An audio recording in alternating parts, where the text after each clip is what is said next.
So you're sitting in a presentation and you're being bombarded with information. There is data, numbers, facts, ideas, complex diagrams, statistics, graphs, and you begin to really dislike the person who's giving you all this information. You feel like your head just wants to explode. You just want to scream. My name's Erica Williams, and I've taught and I've examined hundreds of students, and I've helped them to design and to deliver their presentations. And I can guarantee you, if there's one thing that's going to kill your presentation and kill your audience, it will be too much information. So there are three areas in this video. The first thing is we're going to discuss and discover what is happening with information. Then we'll go on to my top 7 tips to deal with information overload. And finally, I'll give you an exercise which will help you understand the effects of information overload and help you to become a better listener and a better speaker. So let's go on to the first point.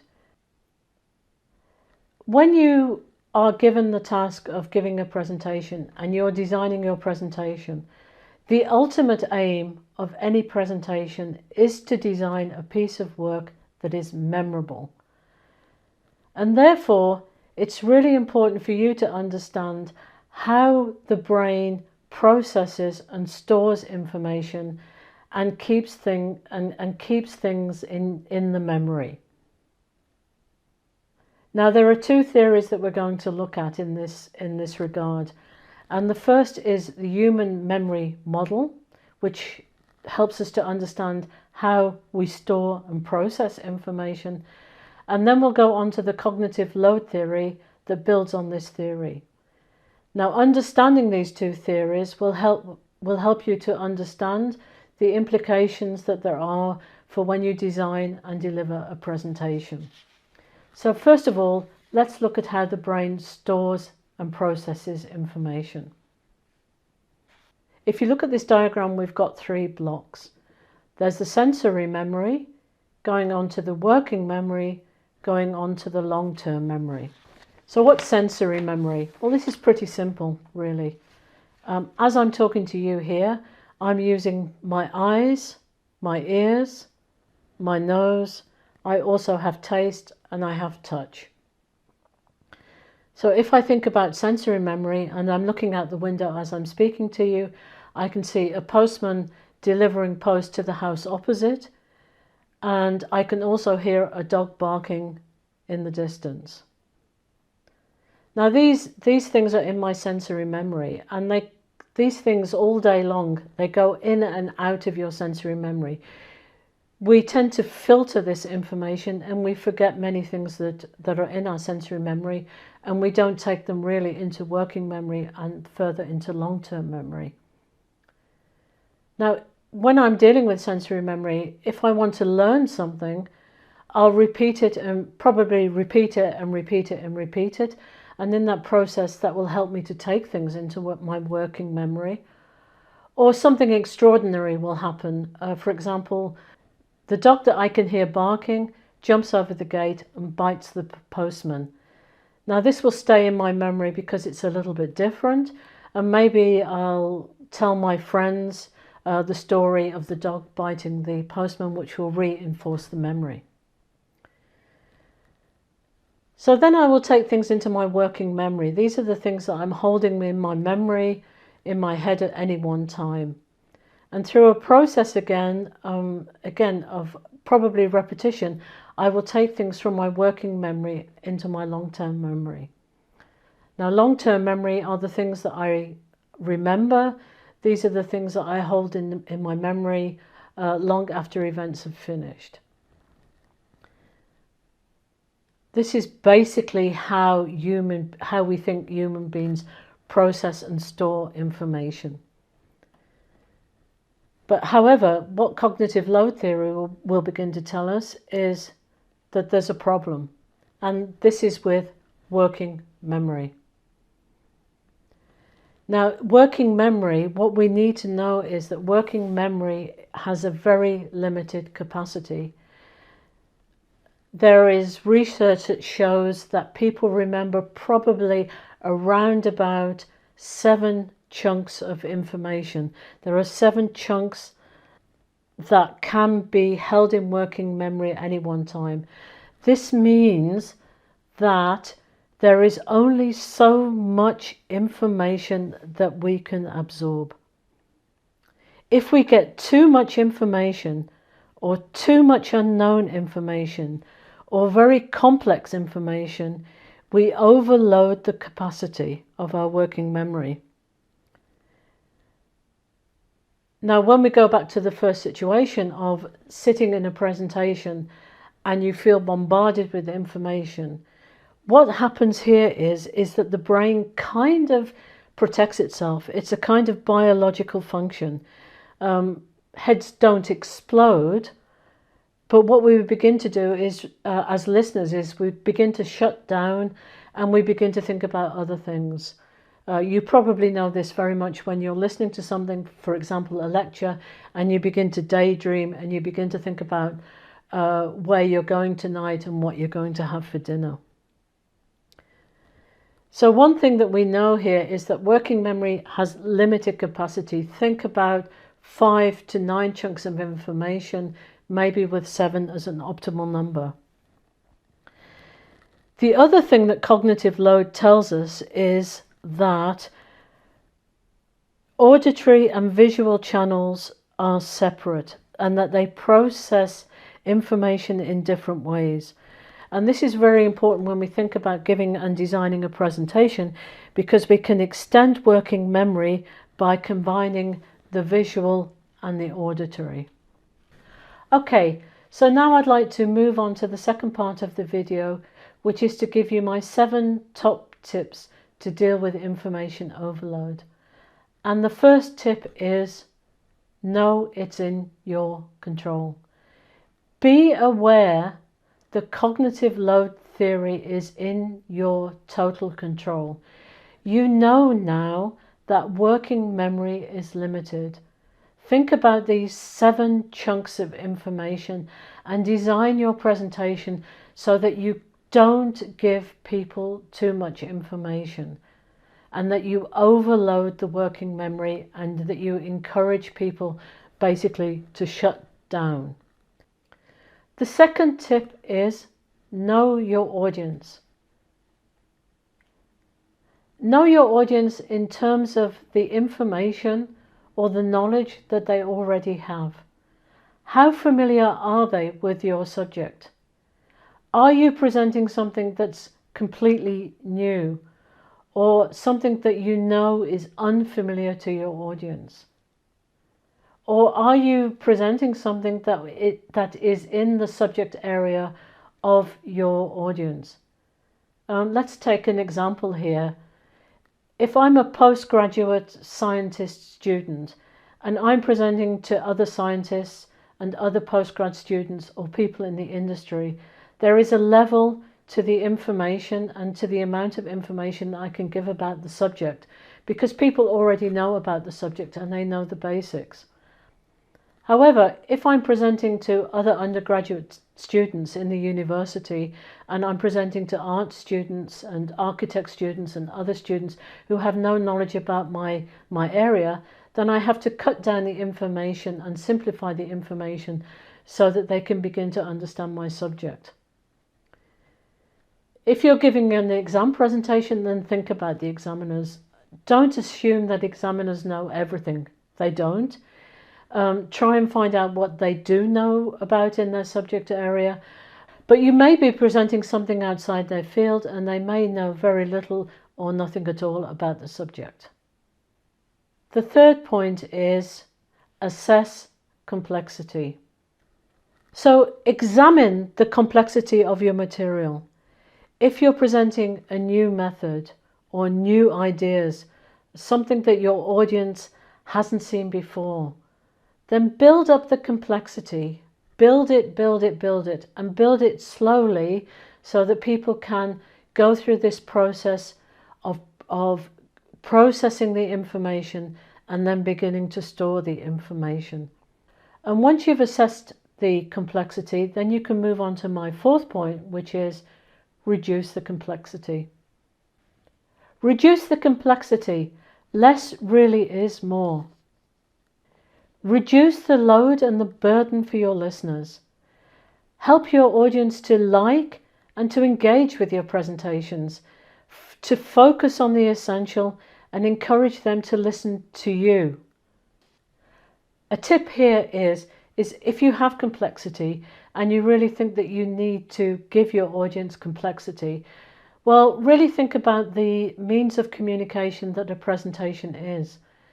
Maybe you don't need to put that information in the presentation itself. Maybe you can give the information, for example, in a handout, and you can give the handout at the end of the presentation. A handout then is really useful to your presentation audience.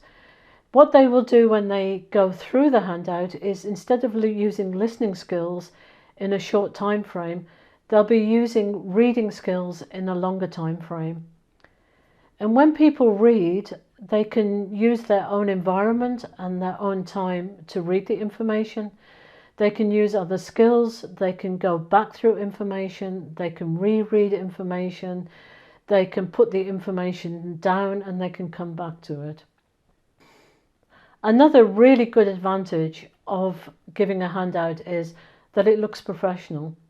You really show that you understand what presentation is and what presentation is all about and what the limitations of working memory are, so that you can put things into long-term memory. And you also show that you understand what reading information is about, that you can design a handout for your listening audience. Let's move on to the fifth point.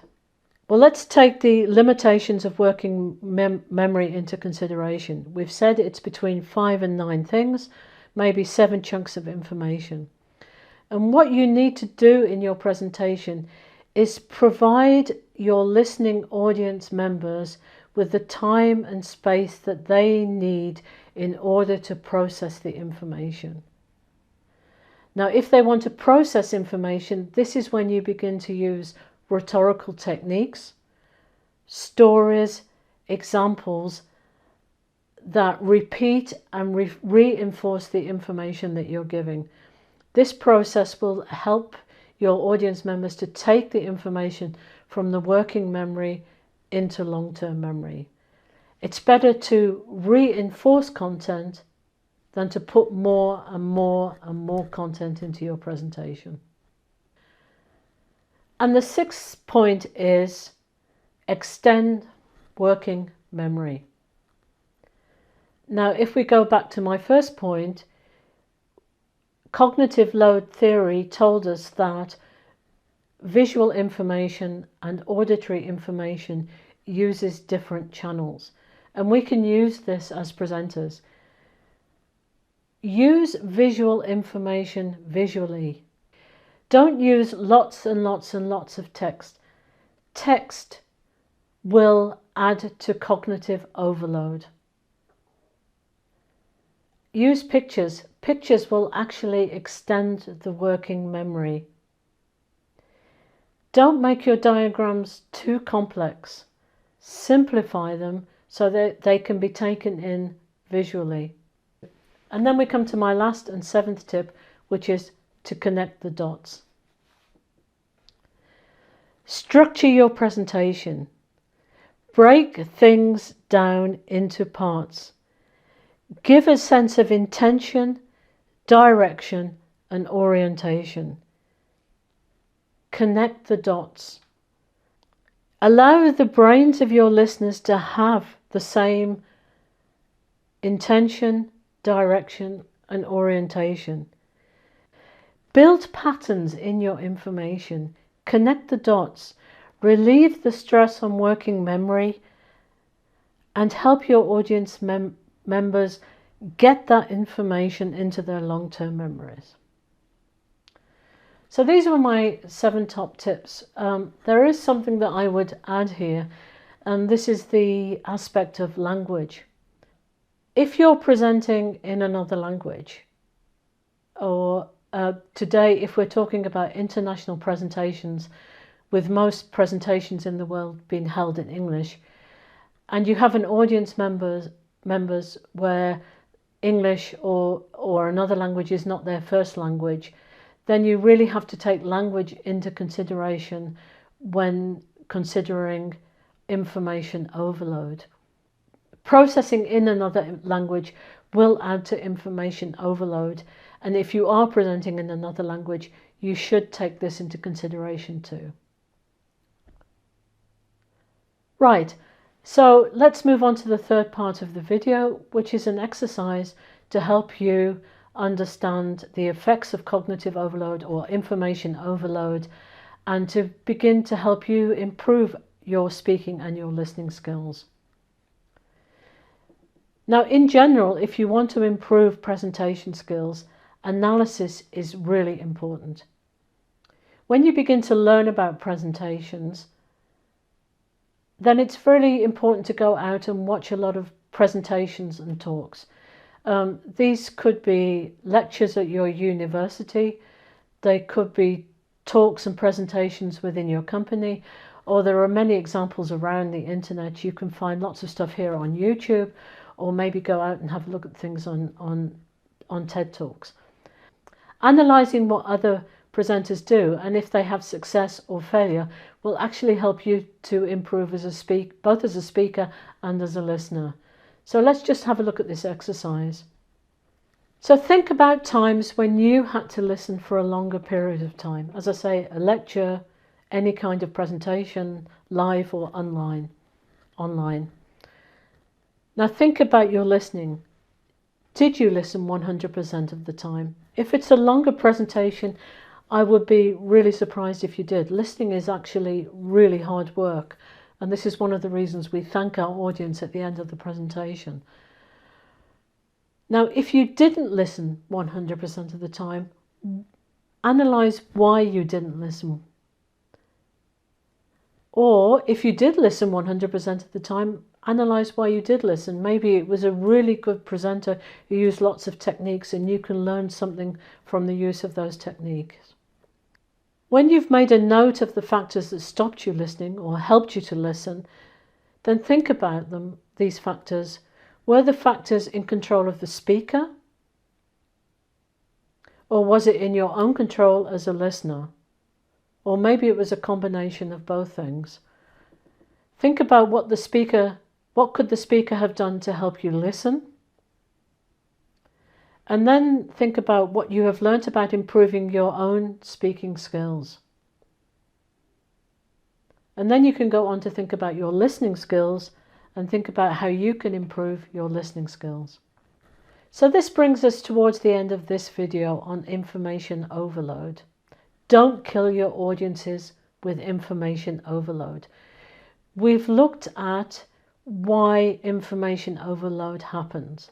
This is to do with human memory, how the brain stores and processes information, and how much information the brain can hold. This is to do with cognitive load theory. Then we've gone on to look at my 7 top tips for designing your presentation to take information overload into account. These top tips were: it's in your control, know your audience, assess complexity, reduce complexity, reinforce content, extend working memory, and connect the dots. And then finally, I gave you an exercise to help you improve your own speaking and listening skills. Thanks a lot for listening. Please have a look at my other videos to do with designing and preparing presentations. Also, please have a look at my Etsy worksheet. The link is given in the description below. This will help you if you're a first-time presenter or you're presenting an exam presentation and you really don't know how to go about it. There are lots of tips and exercises in the worksheet that will help you prepare your presentation. Please like and subscribe. Have a look at my other videos, and I look forward to seeing you in the next one. Bye.